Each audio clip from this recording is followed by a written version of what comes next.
Hello class, let's talk about the solutions today, and we were actually discussing the solubility of gases in liquids. Okay, I told you कि molecular level पे gas की solubility जो है वो कैसे affect होती है, right?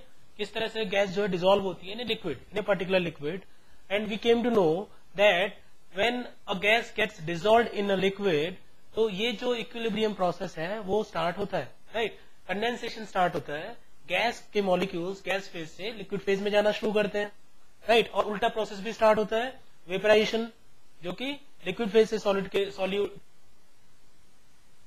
Gas phase में जाना शुरू करते हैं. So these processes occur at the same time, and after some time what happens कि रेट ऑफ जो कंडेंसेशन है फॉरवर्ड प्रोसेस और rate of vaporisation backward process, दोनों का रेट क्या हो जाता है, बराबर हो जाता है. उस टाइम पे जितनी भी सॉल्युबिलिटी होती है. अब ये जो सॉल्युबिलिटी है, इस पे जो प्रेशर का इफेक्ट क्या होता है वो काफी इंपॉर्टेंट है समझना.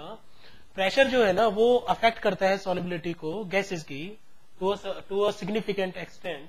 रीजन इज गैसेस जो होती हैं they are quite compressible, right? तो प्रेशर इंक्रीज करने से सॉल्युबिलिटी पे असर पड़ता है. उसको हम समझेंगे आज कि कैसे ये अफेक्ट करता है प्रेशर सॉल्युबिलिटी को. यहाँ पे मैंने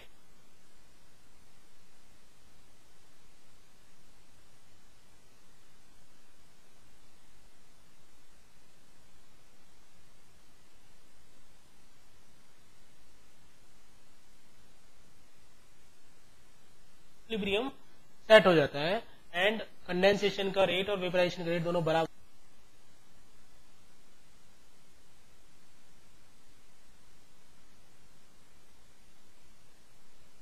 राइट, आपने यहाँ कर दिया इस पिस्टन पे, ये जो पिस्टन है इसको कंप्रेस किया और अब कम वॉल्यूम में ज्यादा गैस मॉलिक्यूल्स जो है वो फिट हुए.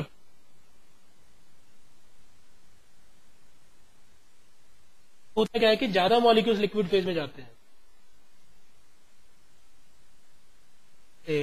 इस छोटे से वॉल्यूम में, इस कम वॉल्यूम में गैस के बहुत सारे मॉलिक्यूल्स यहाँ पे इकट्ठे हुए, की वजह से सरफेस पे गैस के मॉलिक्यूल्स के होने की जो प्रोबेबिलिटी है वो चांसेस क्या है, ज्यादा हो गए. इसकी वजह से क्या होता है कि गैस ज्यादा लिक्विड फेज में हम,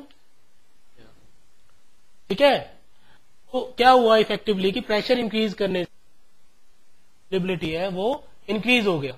अब जितने ज्यादा गैस मॉलिक्यूल्स आते हैं उतना ही ज्यादा यहाँ पे मतलब क्या हो रहा है, ये फॉरवर्ड प्रोसेस हो रहा है, कंडेंसेशन प्रोसेस हो रहा है. सिमिलरली जितने ज्यादा यहाँ पे मॉलिक्यूल्स होते चले जाएंगे तो वेपराइजेशन का रेट जो है बैकवर्ड प्रोसेस वो भी बढ़ता चला जाएगा. और यहाँ पे इस पर्टिकुलर गेन के बीच में at that particular pressure P prime, जो इक्विलिब्रियम पहले P प्रेशर पे सेट हुआ था वो same equilibrium P prime pressure पे यहाँ पे सेट हो जाएगा. एंड उस टाइम पे particular gas at this particular pressure.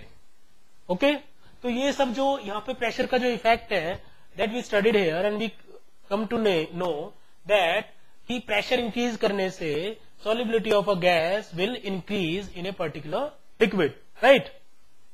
So all these experiments were actually done by a scientist, Henry, and he gave a law, Henry's law, right? So we will be talking about the Henry's law in the next lecture. Okay, for the time being you have to keep in mind that as the pressure will increase of a gas above a liquid, okay, the solubility of the gas will keep on increasing. Okay, so this is what the conclusion is for today's lecture here. Okay, thank you.